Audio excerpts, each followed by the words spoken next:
Assalamualaikum, salam Malaysia Madani. Berita wilayah bersama saya, Sahih Samsudin. Negara pembekal makanan ASEAN memberi jaminan akan mengutamakan negara anggotanya dalam membekalkan bahan makanan bagi menampung keperluan domestik. Komitmen itu antara keputusan penting yang dicapai semasa mesyuarat Menteri-Menteri ASEAN mengenai pertanian dan perhutanan kali ke-45.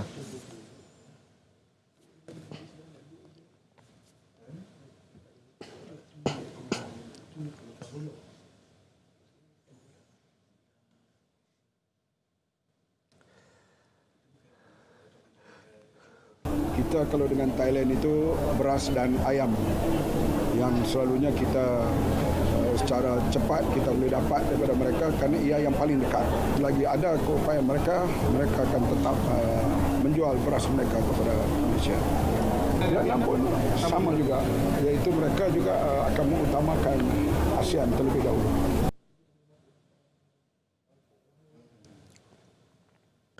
Rakyat dinasihat tidak melakukan pembelian panik kerana bekalan beras putih tempatan dan import mencukupi. Jelas Pengarah Kawal Selia Padi dan Beras Negeri Selangor Muhammad Ashik Abdul Rahman, tindakan itu boleh menyebabkan gangguan rantaian bekalan setempat. 15 pemborong dilantik bagi membantu menyalurkan bekalannya kepada pemegang lesen runcit beras di negeri ini. Buat masa ini, stok semasa yang kita ada untuk negeri Selangor adalah lebih kurang 107,153 metrik tan. Okay. Keperluan di negeri Selangor sebulan adalah 45,500 untuk 7 juta penduduk lah. Pecahan dia, kita ada stok beras putih tempatan 23,216, beras putih import 37,474 dan lain-lain grade istimewa lah, 46,862 metrik tan.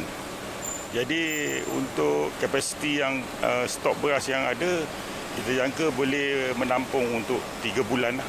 Itu tidak termasuk stokpile negara yang berada di Port Klang. Lebih kurang untuk zon tengah kita ada 63,000 metrik tan.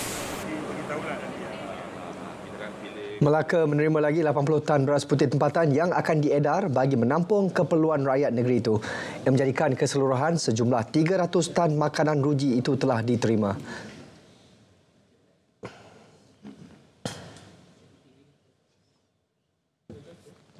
Metrik tan lebih kurang dalam 80,000, akan ada 8,000 kampit beras lagi akan masuk ke pasaran, ke kedai-kedai runcit.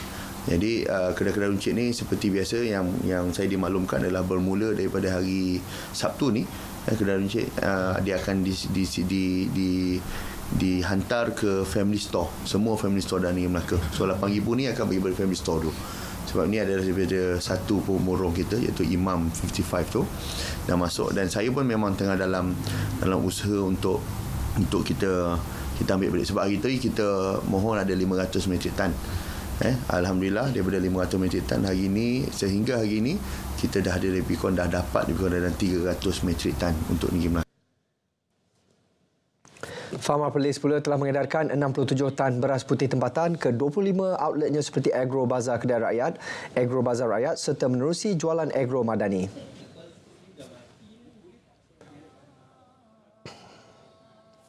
Kami sasarkan setiap jualan Agrobani ini, beras di program Agrobani ini sebanyak 190 hingga 200 kampit untuk penduduk yang setempat yang untuk membeli di Agrobani ini.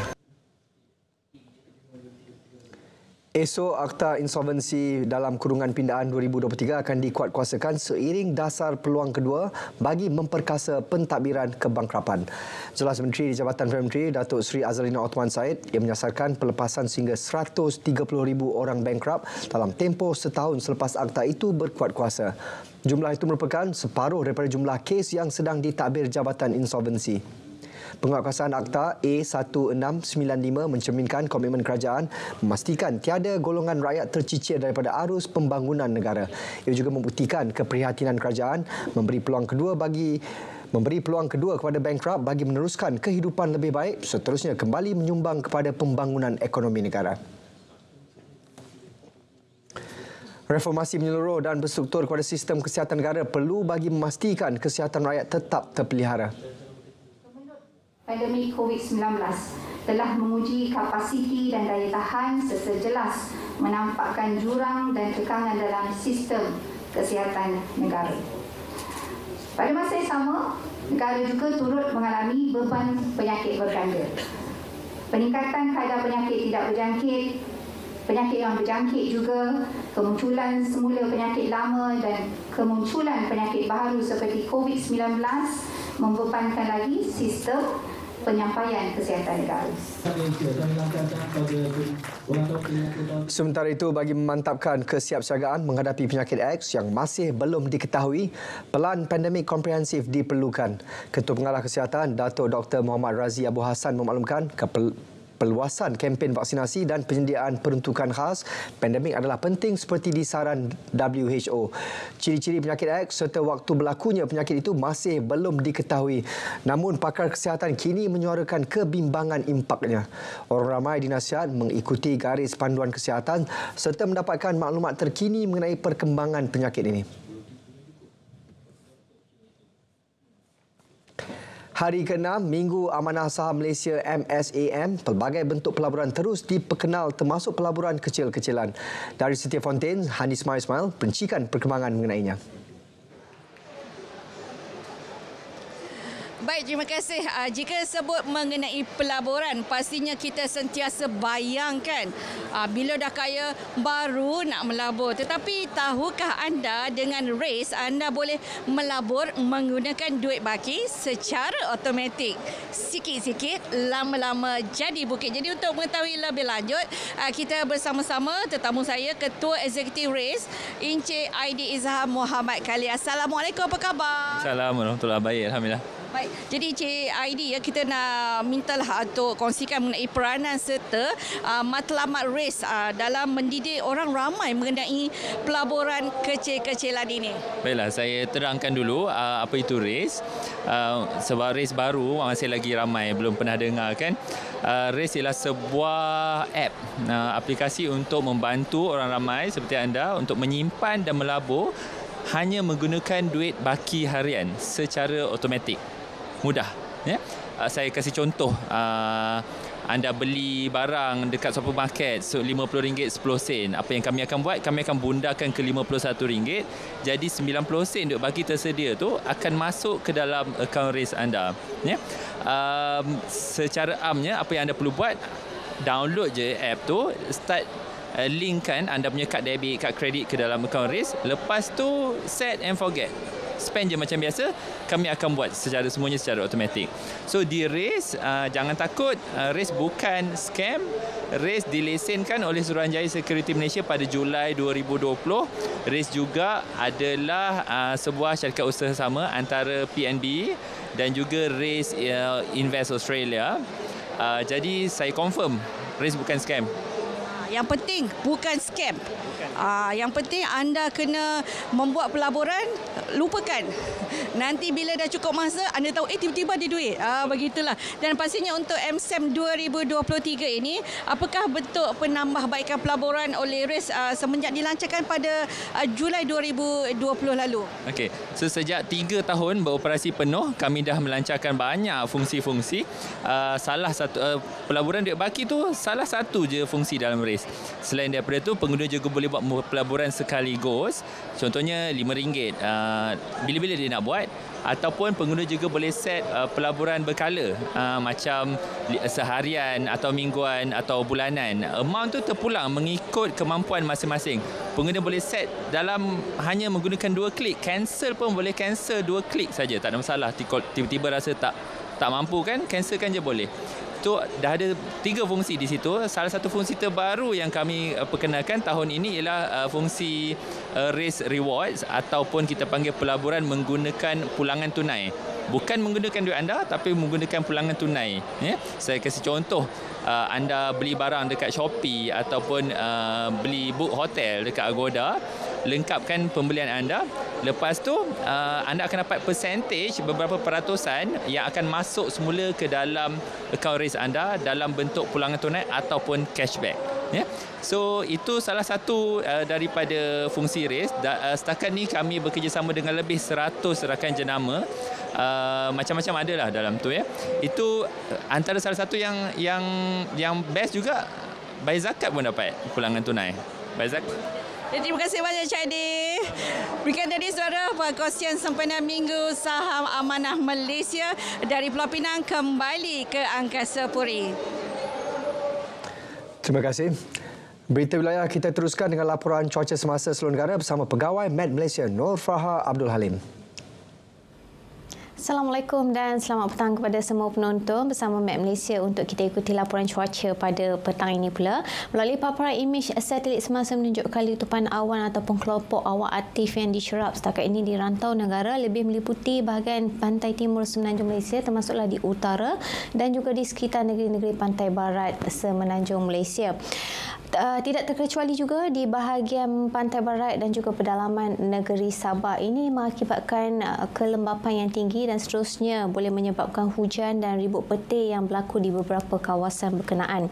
Untuk maklumat semua, Met Malaysia masih lagi mengekalkan amaran hujan berterusan peringkat waspada iaitu hujan lebat yang dijangkakan berpotensi berlaku di negeri utara semenanjung Malaysia termasuklah di Perlis, Kedah dan juga Pulau Pinang sehingga ke tengah malam nanti.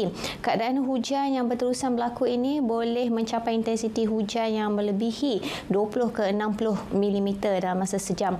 Seterusnya kita perhatikan pula kepada paparan imej gema radar semasa yang menunjukkan tinjauan terkini hujan dan ribut petir yang sedang berlaku di kebanyakan tempat di semenanjung Malaysia, terutamanya melibatkan utara Kelantan, Terengganu dan juga di beberapa kawasan di pedalaman negeri Perak serta di Selangor dan juga Kuala Lumpur termasuk di Negeri Sembilan dijangkakan akan berlanjutan sehingga ke awal malam nanti. Untuk Sabah dan Sarawak pula, keadaan kelembapan yang tinggi lebih tertumpu di bahagian pantai barat dan juga sandakan Sabah, manakala di Sarawak pada petang ini kurang hujan dikesan, namun demikian ribut petir di 1-2 tempat sedang berlaku di bahagian barat Sarawak ini dijangkakan boleh berlanjutan sehingga ke awal malam nanti juga. Seterusnya kita lihat kepada model numerika di jabatan kami yang menunjukkan ramalan menjelang malam sehingga ke keesokan pagi, menunjukkan keadaan hujan dan ribut petir di 1-2 tempat berpotensi untuk berlaku pada keesokan pagi di sekitar bahagian pantai timur semenanjung Malaysia dan lain-lain tempat dijangkakan cuaca tiada hujan. Manakala untuk Sabah pula lebih tertumpu di bahagian pedalaman dan pantai barat Sabah serta di Sarawak di sekitar pedalaman negeri Sarawak. Sebelum berpisah, ingin saya maklumkan di sini berkenaan dengan Forum Iklim Kebangsaan 2023 yang akan berlangsung melalui webinar pada 10 Oktober Selasa mulai 10.30 pagi sehingga ke 1 tengah hari yang bertajuk Waspada El Nino Hadapi Monsun Timur Laut. Jadi ramai-ramai kita menyaksikan webinar tersebut di channel yang telah tertera di televisyen anda. Sekian saja informasi cuaca untuk kali ini. Sebarang maklumat terkini berkenaan dengan cuaca anda terus layari laman sesawang kami di www.met.gov.my atau ke laman sosial rasmi Met Malaysia. Kita ikuti paparan ramalan cuaca di bandar-bandar utama seluruh negara pada keesokan hari. Assalamualaikum dan salam Malaysia Madani.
perkembangan kognitif dan pertumbuhan fizikal kanak-kanak sihat yang optimum bertitik tolak dari 1000 hari pertama kehidupan.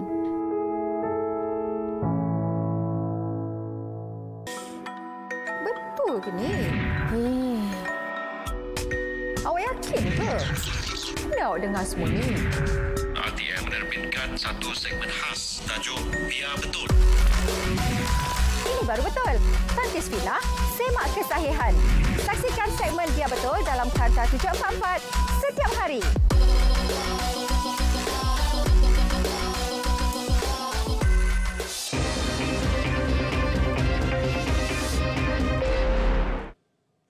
Bertemu kembali.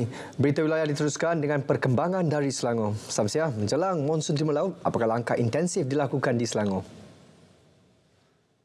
Ya Syahi, seluruh agensi kerajaan di Selangor diarah siap sedia dengan pelan tindakan persediaan menghadapi musim tengkujuh. Pusat Operasi Smart Selangor akan mengkoordinasi dan memantau pemakluman kepada rakyat menerusi kerjasama dengan Jabatan Meteorologi. Menteri Besar Datuk Seri Amiruddin Syari berkata, pusat pemindahan sementara bagi kawasan berisiko bencana akan ditambah fasiliti seperti keperluan asas dan bekalan kit makanan. JKM juga diarah menyediakan bantuan keperluan asas banjir sekali ganda daripada jumlah yang disediakan sebelum ini. Secara asasnya pihak kerajaan negeri berdasarkan daripada pengalaman yang lepas bersiap siaga untuk berdepan dengan jumlah mangsa dalam sekitar 5,000 orang. 5,000 orang dan saya dah mengarahkan supaya pihak Jabatan Kebajikan Masyarakat menyediakan tambahan sekali lagi ganda. Kita bimbang ia akan berlaku bagaimana berlaku pada tahun 2011, ada lambakan ataupun lebihan mangsa-mangsa disebabkan jumlah kawasan yang besar. Dan lebihan itu sedang diuruskan oleh pihak JKM dengan kerjasama pihak kerajaan negeri. 10 esko kerajaan negeri ditugaskan ke kawasan tumpuan untuk memantau langkah berkaitan usaha tebatan dan pengurusan banjir. Semua PBT, JPS, JKR dan jabatan berkaitan juga diarah segera membersihkan kolam takungan, saliran, parit dan longkang. Ini pula usaha bagi menjamin keselamatan serta kesejahteraan penghuni rumah jagaan dan kebajikan kanak-kanak yang tidak berdaftar di Selangor. Operasi pemutihan akan dilakukan JKM bagi memastikan institusi itu memenuhi syarat ditetapkan. Mana rumah yang masih lagi belum didaftarkan menepati akta tersebut, kita masih dalam proses untuk pemutihan, dan ini sebenarnya penting dan kritikal untuk mereka memenuhi syarat dari segi keselamatan dan juga kesejahteraan ahli ataupun penghuni di rumah kebajikan tersebut.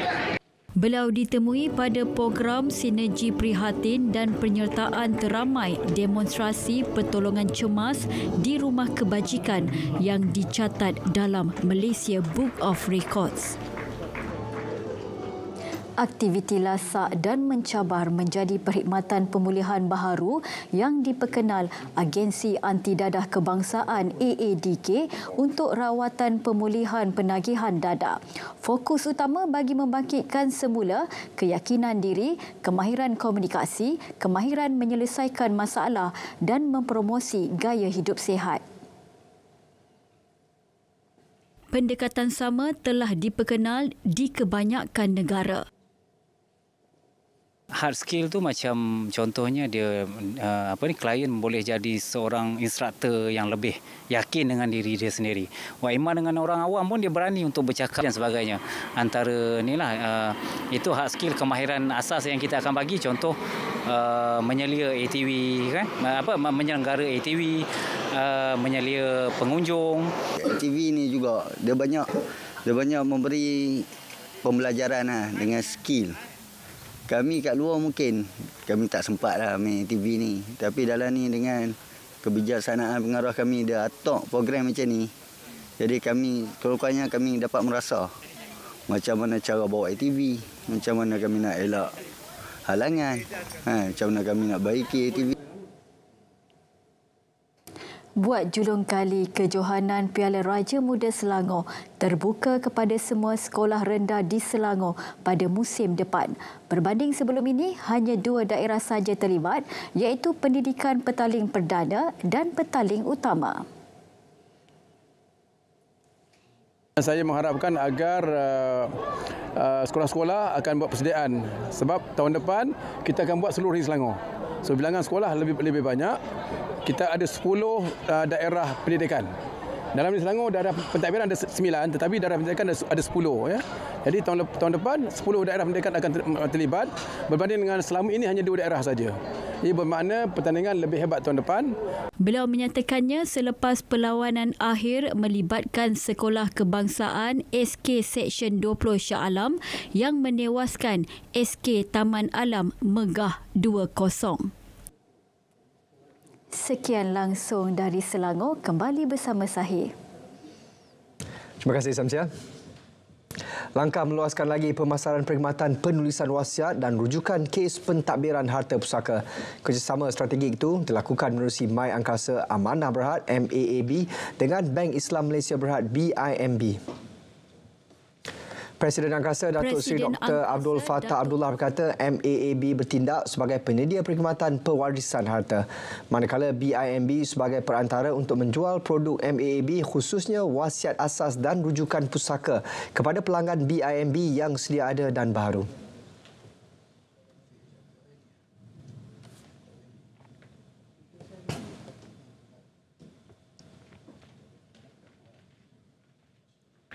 Daripada usaha kita untuk membantu menguruskan harta pusaka dan juga wasiat lah yang dipunyai oleh semua orang Islam.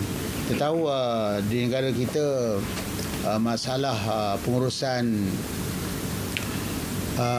harta pusaka ni adalah merupakan salah satu daripada faktor utama yang menyebabkan jumlah wang yang tak dituntut amat besar tiap tahun. Beliau berkata demikian dalam sidang media Majlis menandatangani memorandum persefahaman MAAB bersama BIMB di Petaling Jaya. Sehingga tahun lepas, MAAB meraih pendapatan kasar sekitar 13 juta ringgit melibatkan hampir 250,000 kes wasiat. Sukan Asia Hangzhou 2022 skuad skors negara menghadiahkan pingat perak ke-5 buat Malaysia menerusi acara beregu campuran. Pada perlawanan akhir di Pusat Sukan Olimpik Hangzhou, pasangan Muhammad Syafiq Muhammad Kamal dan Aifa Azman tumpas 0-2 kepada wakil India Deepika Pallikal Harinder Pal. Seperti diramal, perlawanan berlangsung sengit antara kedua-dua beregu. Malaysia berjaya mendahului di kedua-dua set untuk mencecah angka 10. Namun India berjaya mematikan langkah mereka untuk menutup permainan dengan keputusan 11-10 dan 11-10 sekaligus merangkul pingat emas. Tetapi sebaliknya,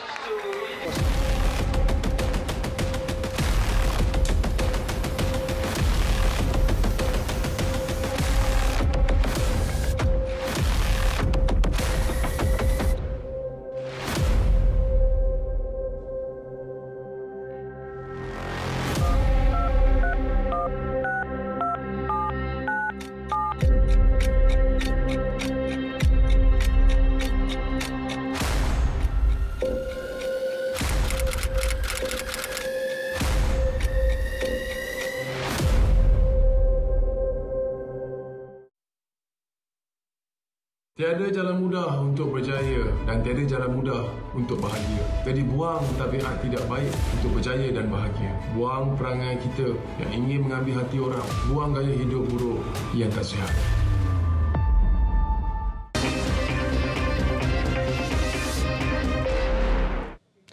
Antara fokus negeri di bawah bayu, keharmonian perusahaan mampu tingkatkan daya saing, produktiviti syarikat dan pekerja. Laporannya terus saja bersama Konstantin Pahlawan. Silakan. Baik Sahi, kerajaan sentiasa mengambil inisiatif dan bertindak proaktif menjaga keharmonian industri dengan kerjasama semua pemain industri terdiri majikan pekerja dan kesatuan sekerja. Pembantu Menteri kepada Ketua Menteri Hal Ehwal Islam, Datuk Ruslan Muharram berkata, keharmonian perusahaan mampu meningkatkan daya saing dan produktiviti syarikat serta memelihara kesejahteraan dan kualiti pekerja. Bertepatan konsep Malaysia Madani, kerajaan mengutamakan jalinan kerjasama antara kerajaan, majikan, pekerja dan kesatuan sekerja bagi meningkatkan keharmonian perusahaan negara. Datuk Ruslan berucap merasmikan Simposium Keharmonian Perusahaan Wilayah Sabah 2023, anjuran Jabatan Perhubungan Perusahaan Sabah di Kota Kinabalu. Dalam pada itu, beliau memberitahu skor indeks keharmonian perusahaan bagi negeri Sabah adalah baik dan konsisten. Jelasnya, skor ini diharap dapat dipertingkat ke tahap cemerlang iaitu 90% kerana ia adalah penanda arasan penting untuk menunjukkan hubungan baik antara majikan dan pekerja dalam usaha menarik pelaburan asing ke dalam negara. Seramai 200 peserta terdiri wakil syarikat dan kesatuan sekerja menjayakan simposium ini. Suruhanjaya Persaingan Malaysia MyCC dan bahagian penguatkuasaan Kementerian Perdagangan Dalam Negeri dan Kos Sara Hidup KPDN diminta menghubungi Ketua Pemuda UMNO Dr. Muhammad Akmal Saleh untuk mendapatkan maklumat atau sebarang bukti susulan isu kartel beras yang didedahkannya. Pemangku Menteri KPDN Datuk Armizan Muhammad Ali berkata langkah itu penting untuk memastikan dakwaan itu benar bagi membolehkan siasatan lanjut dijalankan MyCC di bawah Akta Persaingan 2010. Di peringkat KPDN, saya telah mengarahkan supaya MyCC, Suruhanjaya Persaingan dan juga KPDN untuk berjumpa menghubungi YB Dr. Akmal untuk mendapatkan maklumat dan juga membantu kita dari segi aspek pembuktian tersebut untuk membolehkan siasatan lanjutan kita laksanakan. Kita di KPDN, kita mengambil serius tentang apa juga aduan yang dikemukakan yang menyentuh kepentingan rakyat. Datuk Armizan yang juga Menteri di Jabatan Perdana Menteri Hal Ehwal Sabah Sarawak dan tugas-tugas khas ditemui pemberita selepas merasmikan program Minggu Sains dan Teknologi dan Pengurangan Risiko Bencana dan Daya Tahan di Kundasang. Sebelum ini, tular di media sosial tindakan Dr. Muhammad Akmal membongkar modus operandi kartel menggunakan beras hancur sebagai beras tempatan kerana boleh dijual dengan harga bukan kawalan. Penggunaan kad MyKid yang dikeluarkan kepada kanak-kanak di bawah 12 tahun di negara ini bukan lagi satu dokumen yang wajib dimiliki. Pengarah Pendaftaran Negara JPN Negeri Sabah, Ervina Kebahi, alias Syarafina Ibrahim berkata, segala urusan yang melibatkan identiti seseorang kanak-kanak hanya perlu menggunakan dokumen sijil kelahiran. Ervinah berkata MyKid tidak dimansuhkan, sebaliknya pengeluarannya ditangguhkan sementara. Untuk makluman semua, sebenarnya pemilikan MyKid itu bukanlah satu kewajipan, ya, sebab kanak-kanak telah memiliki sijil lahir. So sebenarnya sijil lahir itu adalah dokumen utama yang boleh digunakan untuk apa-apa urusan lah. Tidak semestinya menggunakan MyKid sebab sijil lahir sudah ada. So don't worry about MyKid. Kalau pengeluaran dilaksanakan semula, kita akan buat makluman lah. Ervina ditemui pemberita RTM dalam majlis sambutan Hari Pendaftaran Negara HPN di Kota Kinabalu. HPN disambut selaras dengan ulang tahun Jubli Intan ke-75 yang bertemakan perkhidmatan berkualiti, memacu rakyat beridentiti. Dalam pada itu, Ervina berkata JPN sentiasa komited memastikan mutu penyampaian perkhidmatan yang terbaik dan berkualiti agar pengurusan identiti penduduk dilindungi dan diurus dengan penuh integriti, cekap dan efisien. Air merupakan hazanah alam yang tidak ternilai harganya. Tanpa keperluan asas itu, kegiatan harian dan kelangsungan hidup pasti terjejas. Menyedari hakikat tersebut, Kementerian Sains, Teknologi dan Inovasi MOSTI tampil membantu penduduk di Pulau Sebangkat Semporna yang berhadapan isu bekalan air bersih. Wartawan Asma Asmuni ada perkongsiannya.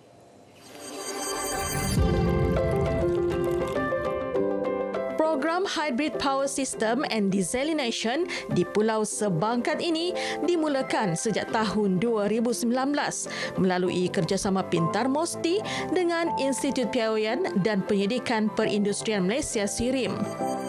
Dibangunkan dengan suntikan dana berjumlah RM300,000 daripada Inovasi Sosial Malaysia MySI, projek ini siap sepenuhnya 2 tahun kemudian. Keberhasilan aplikasi teknologi sistem pemprosesan dan rawatan air laut kepada air bersih yang memberi manfaat kepada 1,400 penduduk pulau ini dan komuniti nelayan daerah Semporna disaksikan Timbalan Menteri MOSTI Dato' Ata Joseph Kuro. Ini merupakan satu projek yang pertama kali diadakan, iaitu kolaborasi di antara SIRIM dan juga MOSTI. Dan apabila kita nampak impak di sini agak besar dan sangat membantu kepada komuniti setempat, maka kita terbuka untuk menerima cadangan-cadangan yang lain supaya MOSTI boleh bantu. Sesuai dengan matlamat MOSTI, merakyatkan sains dan menginsankan teknologi, sistem ini membolehkan penduduk setempat menjana pendapatan melalui aktiviti pertanian serta mewujudkan pusat peranginan lebih berdaya saing, sekaligus membuka peluang pekerjaan.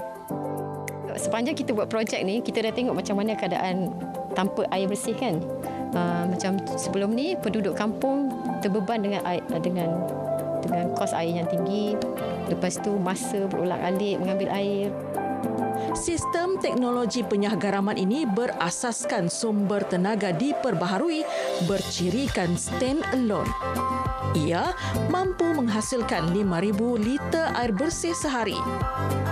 Bagi penduduk Pulau Sebangkat, projek ini merupakan limpahan nikmat daripada kerajaan yang prihatin membela nasib rakyat. Kami sangat berterima kasih kepada pihak kerajaan lah. Sebab kami ada senang sikit lah sudah sebab ini air sekarang ni air proses. Sebelum ni kami ambil air di Pekan Semporna. Di Semporna kalau tidak ada air, kalau ada air di situ, itulah kami minum sama satu rumah itu 4 galen gitu semua itu 10% 1 galen. Nah, kalau ada duit kami membeli, kalau tidak ada sikit aja. Minum dah kami air hujan. Walaupun projek ini telah diserahkan kepada Pengerusi Persatuan Nelayan Kawasan PNK Semporna, namun pemantauan secara dalam talian dijalankan secara berterusan bagi memastikan ia berfungsi dengan baik dan dapat digunakan untuk tempoh yang lama. Projek pembangunan Hybrid System and Desalination oleh Kementerian Sains, Teknologi dan Inovasi dan juga SIRIM ini membantu penduduk Pulau Sebangkat untuk memperoleh bekalan air bersih bersama dengan komuniti di sini. Laporan Asma Asmuni untuk RTM.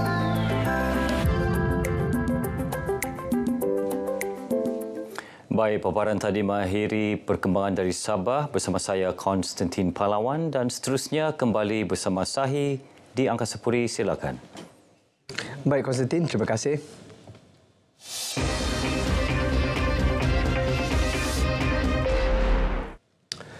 Menjelang pilihan raya kecil Dewan Negeri Pelangai Sabtu ini, Jabatan Penerangan Negeri Pahang terus giat melaksanakan program Info on Wheels IOW untuk membuat hebahan mengajak pemilih berdaftar keluar mengundi. 4 unit kenderaan IOW digerakkan ke 9 pusat daerah mengundi bagi melaksanakan program berkenaan selama 3 hari hingga esok.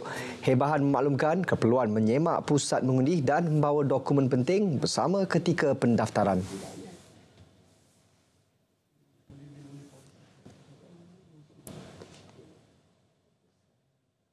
Di situ samping itu juga kita akan menjelajah di seluruh pelosok Dewan Negeri N36 Pelangai ini untuk menyeru kepada semua pengundi untuk keluar. Di samping itu juga untuk makluman pihak semua, peranan kita untuk melaksanakan IOW ini merupakan antara kempen yang selalu kita laksanakan di setiap kali adanya pilihan raya, sama ada pilihan raya umum ataupun pilihan raya kecil. PRK Don Pelangai menyaksikan pertandingan 3 penjuru antara calon Barisan Nasional Dato' Amiza Abu Adam, calon Perikatan Nasional Kasim Samad dan calon bebas Hasil Helmi DM Zul Hasli. Sementara itu, calon bertanding di PRK Don Pelangai kini meningkatkan intensiti turun padang bertemu pengundi. Muhammad Hazwan Azman di Pelangai, Bentong, teruskan dengan perkembangan dari sana. Baik, terima kasih. Berbaki 2 hari lagi bagi kempen pilihan raya kecil PRK Pelangai di mana calon bertanding kini melangkah ke pecutan terakhir menawan hati pengundi dalam saingan 3 penjuru. Tidak ketinggalan calon Barisan Nasional BN Dato' Amiza Abu Adam yang masih aktif turun padang bertemu pengundi. Pada pagi tadi, beliau telah turun ke Fedra Sungai Kemahal bagi menyantuni warga emas dan pengundi yang terlantar sakit di kediaman mereka. Pada sebelah petang pula, beliau turun ke program pertandingan futsal Padang di Kampung Bukit Gajah bersama belia-belia Don Pelangai. Sementara itu, pada 3 petang tadi berlangsungnya Majlis Pelancaran Rumah Rakyat Pahang Fasa 4 tahun 2023 dan majlis menandatangani memorandum persefahaman di antara Perbadanan Setiausaha Kerajaan Pahang dan Fajar Majestic Sdn Bhd serta Majlis Pelancaran Beras Makmur di Dataran Simpang Pelangai. Majlis telah disempurnakan oleh Menteri Besar Datuk Seri Wan Rosdi Wan Ismail dan Setiausaha Kerajaan Negeri Datuk Seri Zulkifli Yaakob. Baik, saya kira itu sahaja perkembangan semasa bagi PRK Pelangai. Kembali bersama rakan penyampai di Angkasa Puri Kota Media. Terima kasih Azwan. Kehadiran bekas Menteri Besar Pahang Tan Sri Anan Yaakob membantu kempen PRK Pelangai memberi nilai tambah kepada calon Barisan Nasional Dato' Amiza Abu Adam. Semakin hari semakin meningkat. Jadi bila ada Tan Sri Lunan turun kempen, ada nilai tambah lah. Sebab beliau merupakan wakil rakyat kawasan ini, Menteri Besar 19 tahun. Banyak jasa beliau di Pelangai ini. Ya? Jadi ada nilai tambah untuk ada Pelangai lah.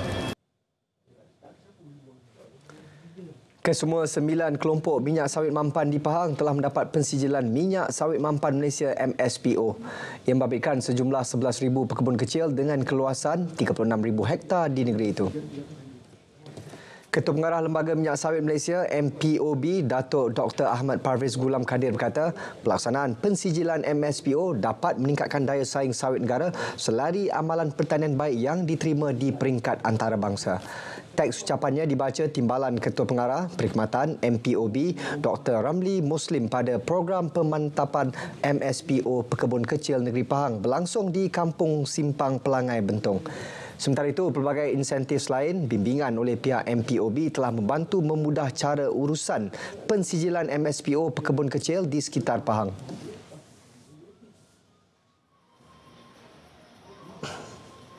Kita kena ikut arahan dia lah.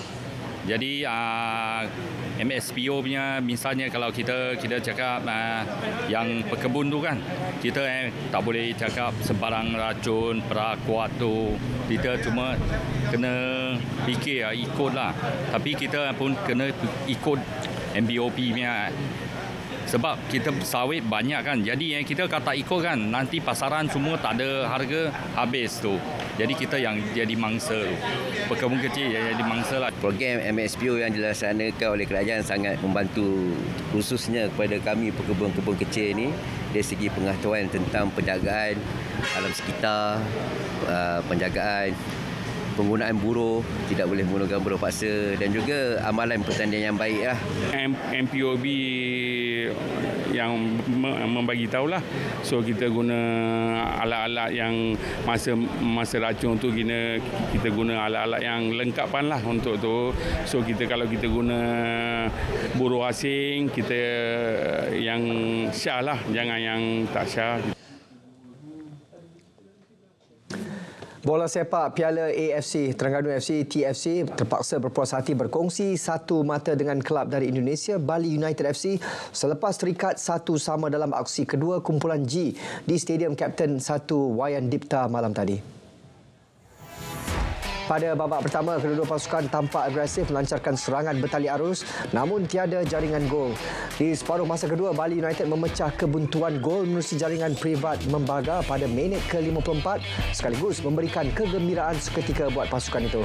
Tersentak dengan jaringan tersebut, TFC menggandakan asakan dan akhirnya berhasil menyamakan kedudukan pada minit akhir perlawanan menerusi Muhammad Syahmi Zamri. Kedudukan 1-1 kekal hingga whistle penamat.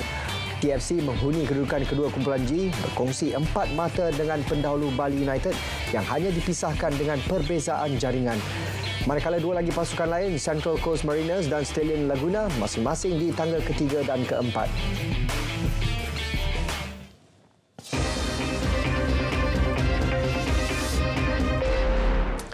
Seterusnya kita ke Bumi Kenyalang. Antara paparan hari ini, pelancaran Sarawak ID Corp permudah akses perkhidmatan digital kerajaan untuk semua organisasi. Perinciannya kita langsung saja bersama Vanessa Mering. Silakan Vi.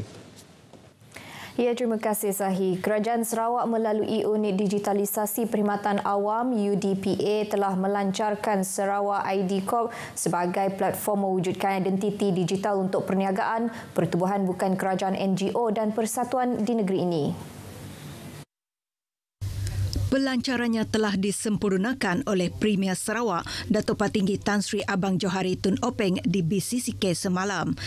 Terdahulunya, Premier Sarawak merasmikan Kongres Inovasi dan Teknologi Dunia WCIT 2023 dan Persidangan Ekonomi Digital Antarabangsa Sarawak IDEX 2023. Sarawak ID Corp akan memudahkan semua organisasi untuk mengakses perkhidmatan digital kerajaan dengan lancar dan menjalankan transaksi berkaitan perniagaan dalam talian. Pelaksanaan Sarawak ID Corp akan bermula dengan pendaftaran dan pembaharuan kontraktor dan perunding dengan unit pendaftaran kontraktor dan juru perunding dan dijangka memanfaatkan kira-kira 9,000 kontraktor dan perunding. Antara perkhidmatan yang ditawarkan oleh Sarawak ID Corp pada peringkat awal adalah pembayaran bil utiliti dan bil taksiran sebelum penambahan 20 perkhidmatan lain menjelang 2024. Perubahan ini akan meningkatkan kemudahan sesebuah organisasi untuk mengurus aplikasi dan menyemak status aplikasi melalui ruang kerja awam. Jabatan Agensi Kerajaan serta masyarakat diseru untuk terus mengadaptasi penggunaan teknologi dalam usaha membangunkan negeri ini.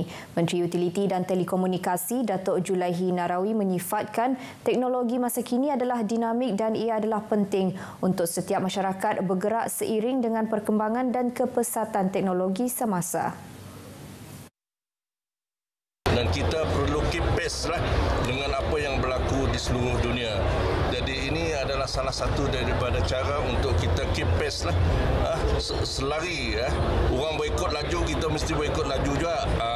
Maknanya kita mesti selari dengan perkembangan inovasi dan teknologi yang berlaku di seluruh dunia pada hari ini.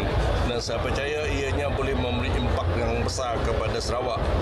Beliau berharap penganjuran Kongres Inovasi dan Teknologi Dunia WCIT ke-27 2023 dan Persidangan Ekonomi Digital Antarabangsa Sarawak IDEX ke-6 2023 yang berlangsung ketika ini di Kuching dapat menjadi platform kepada penggiat industri menerokai peluang baharu dalam ekosistem teknologi. Dato' Julaihi ditemui pada jamuan aluan selamat datang kepada peserta persidangan WCIT dan IDEX di Kuching. Terdahulu dalam ucapannya, Dato' Julaihi memaklumkan Sarawak memberi komitmen terhadap transformasi digital di negeri ini. Tambahnya, kerajaan bukan sahaja mengikuti perkembangan era digital, malah untuk memimpin menetapkan piawaian baharu demi pertumbuhan dan pembangunan yang mampan. Kerajaan Negeri Pulau Pinang mencadangkan agar kekerapan penerbangan ke Bandaraya Kuching dan beberapa bandar lain di Sarawak ditingkatkan pada masa akan datang. Ketua Menteri Pulau Pinang, Chow Kon Yeow, optimis langkah ini akan dapat memberi impak positif dari sudut sektor ekonomi dan pelancongan bagi kedua-dua negeri itu, terutamanya susulan pembangunan Nusantara, Ibu Negara Baharu Indonesia di Kalimantan Timur berdekatan dengan Sarawak. Katanya lokasi Bandaraya Kuching yang amat strategik mampu menjadi pintu masuk bagi pelabur dari Pulau Mutiara itu untuk meneroka tempat-tempat lain yang ada di Sarawak. I'm sure Kuching is in a very strategic location as well to the future of this region, including the development in Nusantara and all that. So we hope that this would open opportunity for business, not only for Sarawakian business sector, but maybe those from Penang as well can also explore business opportunity using Kuching, Sarawak as a gateway into Nusantara. Beliau berkata demikian kepada RTM di tebingan Kuching selepas berlayar menyusuri Sungai Sarawak sambil menikmati pemandangan menarik di sekitarnya. Chow Kon Yeow turut berpendapat Sarawak mempunyai pelbagai produk pelancongan yang mampu menarik lebih ramai pengunjung, terutamanya tarikan di sepanjang tebingan Kuching. Keindahan sungai yang masih dilengkapi kampung tradisi dan kebudayaan merupakan keistimewaan di negeri Sarawak. Penjawat awam di bawah Kementerian Komunikasi dan Digital Malaysia KKD disaran terus komited dalam menunjukkan prestasi kerja yang cemerlang bagi menjamin perkhidmatan terbaik untuk rakyat dan negara. Berucap merasmikan Majlis Penyampaian Anugerah Perkhidmatan Cemerlang APC KKD Zon Sarawak bagi tahun 2022 di RTM Kuching hari ini, Ketua Setiausaha Kementerian Komunikasi dan Digital Datuk Muhammad Fauzi Mat Issa memberitahu peranan dan kecemerlangan khidmat yang ditonjolkan penjawat awam merupakan sumbangan dalam usaha kerajaan perpaduan menjayakan Malaysia Madani bagi melahirkan masyarakat yang lebih mampan serta makmur berteraskan keterangkuman dan kesaksamaan. Beliau kemudiannya menyampaikan sijil APC kepada 84 penerima terdiri daripada kaki tangan Jabatan Penyiaran Sarawak, Jabatan Penerangan Sarawak, Pertubuhan Berita Nasional Malaysia bernama dan Finas Cawangan Sarawak. Atas sifat kita tidak melihat sesuatu perkara tu sebagai sukar untuk dibuat, tapi boleh dibuat tapi sukar.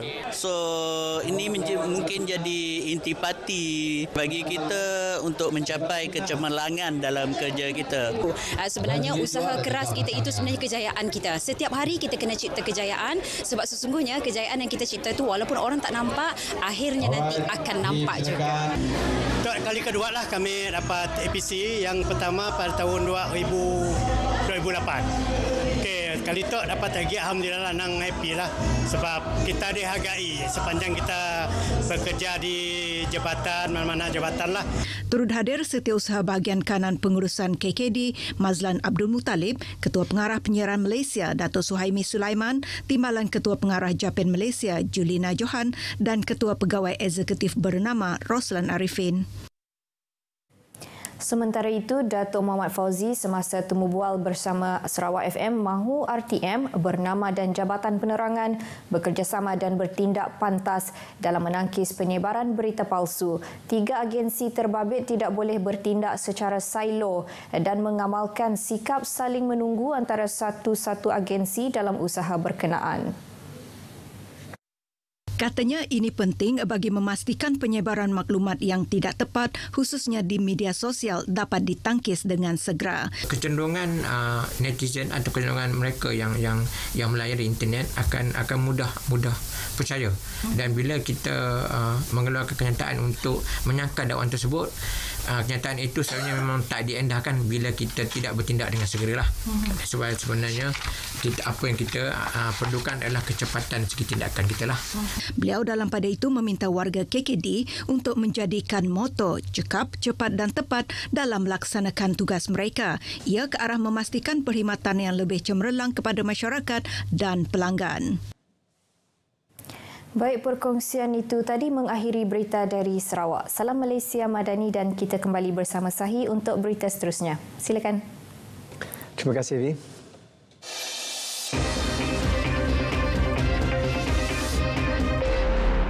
Pembesaran kawasan balai berlepas di lapangan terbang antarabangsa Senai Johor melibatkan kos 12 juta ringgit mampu melonjakkan ekonomi negeri ke tahap lebih tinggi dalam sektor pelancongan dan perniagaan.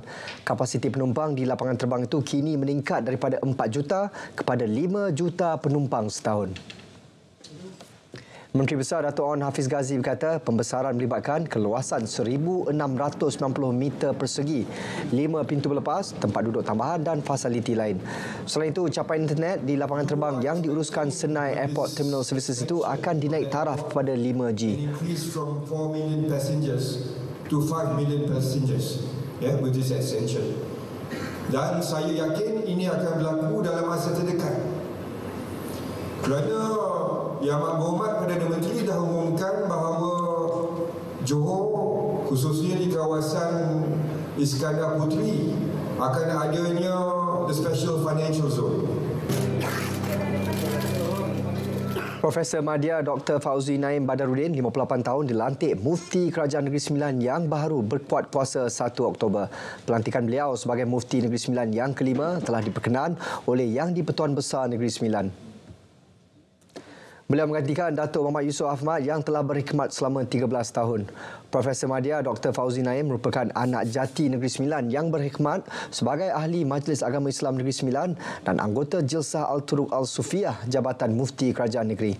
Pelantikan beliau berdasarkan kelayakan dan kepakaran serta pengalaman luas dalam beberapa bidang agama Islam selain merupakan tokoh akademik yang aktif.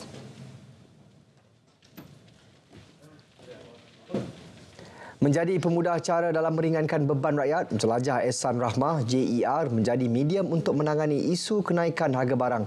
Dengan lebih 5 juta orang memperoleh manfaat menerusi jualan murah di 2,850 lokasi, inisiatif diharap dapat diperluaskan pada tahun depan. Laporan Zanaria Zainal Abidin.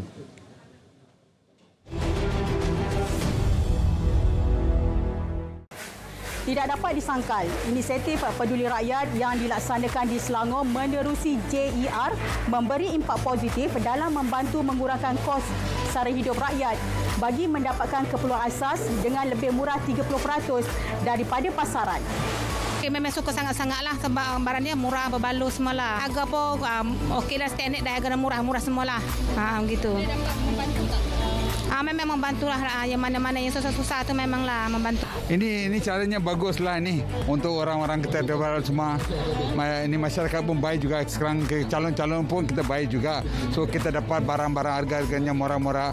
So kita senanglah sikit beli barang-barang semualah. Barang macam ini minyak semua harga murah juga. So terima kasih. Kalau ini masih lagi sambung lagi baiklah. Menyokong usaha ini, penganalisis ekonomi Profesor Madya Dr. Ahmad Razman Abdul Latif berharap agar pelaksanaan JER dapat diterus dan diperluaskan lagi. Pada masa sama, lebih banyak pembekal dan pemain industri sektor peruncitan dapat bekerjasama agar JER kekal menjadi pilihan utama rakyat di Selangor. Apabila mereka turun padang, mereka pergi ke setiap daerah supaya mereka yang benar-benar terdesak, yang tidak mampu membeli barangan disebabkan kos sudah meningkat, mampu menikmati harga yang lebih rendah. Jadi kelebihannya ada dua di situ, dari segi harga yang memang rendah daripada pasaran dan juga mampu untuk dibeli oleh mereka yang duduk di pedalaman ataupun di kampung, di desa, kerana tidak perlu datang ke bandar, ke pasar-pasar besar untuk membeli.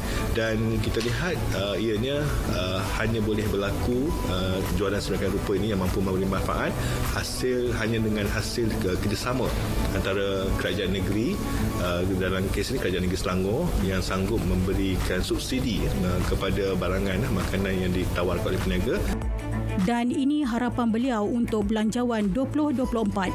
Harapan saya untuk Belanjawan 2024 ialah untuk kerajaan sentiasa meneruskan usaha untuk merapatkan jurang kekayaan dan juga jurang pendapatan antara rakyat. Kerana kita lihat di sini sudah berlaku situasi yang mana yang kaya tetap kaya dan yang miskin kekal miskin. Dan melalui apa yang kita lihatlah daripada ucapan Perdana Menteri dimulai dengan untuk menoktahkan kemiskinan tegar dan juga untuk memastikan bahawa gaji progresif diperkenalkan supaya mereka yang bergaji rendah dapat cepat naik gaji melalui skema gaji progresif. Ini semua sebenarnya untuk merapatkan jurang pendapatan itu supaya golongan B40 dan golongan M40 ini gajinya naik lebih cepat dapat menghampiri gaji T20 itu. Di situ saya lihat keutamaan dalam belanjawan, dan apabila gaji dapat dinaikkan, kos hidup dapat dikurangkan, akan berlaku di situ lebihan pendapatan. Mereka mendapat gaji yang lebih bermaruah, mereka dapat lebihan pendapatan yang boleh digunakan untuk simpanan, untuk pelaburan, untuk memiliki aset harta yang lebih kekal, bukan setakat tunai semata-mata. Kerajaan komited untuk memastikan kelangsungan hidup rakyat. Ini termasuk meringankan beban kos sara hidup dan menangani isu kenaikan harga bagi mengelakkan kesan kepada pengguna. Zanaria Zana Abidin, RTM.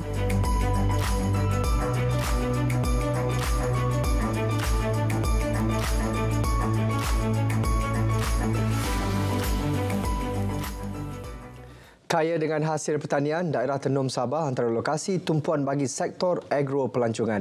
Selain berpeluang menikmati keindahan kawasan itu, pengunjung juga boleh mempelajari kaedah penanaman dan penghasilan tanaman.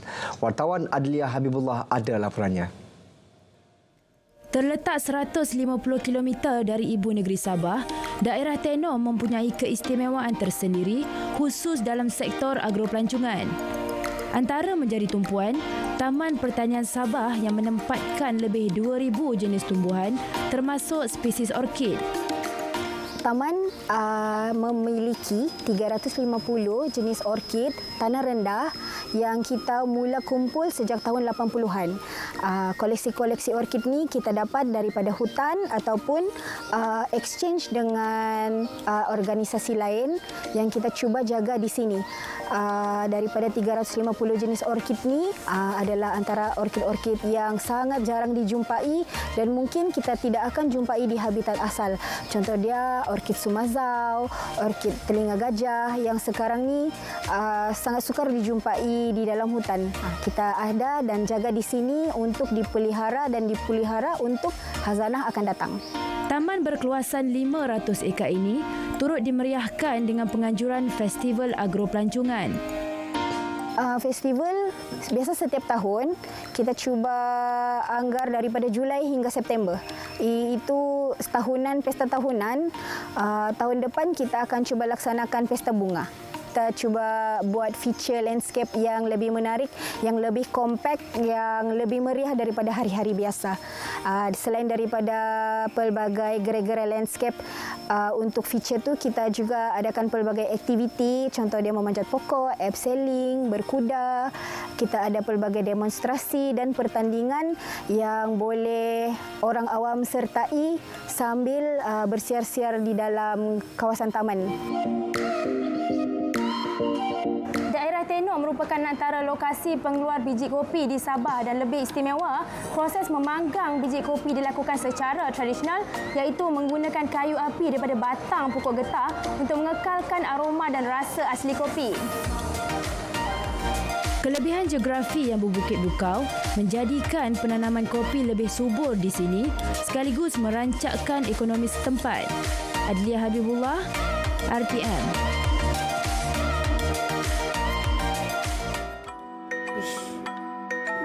Ke ni? Awak yakin ke? Bila awak dengar semua ni? RTM menerbitkan satu segmen khas tajuk Biar Betul. Ini baru betul. Tantis Fina, semak kesahihan. Saksikan segmen Biar Betul dalam Carta 744 setiap hari.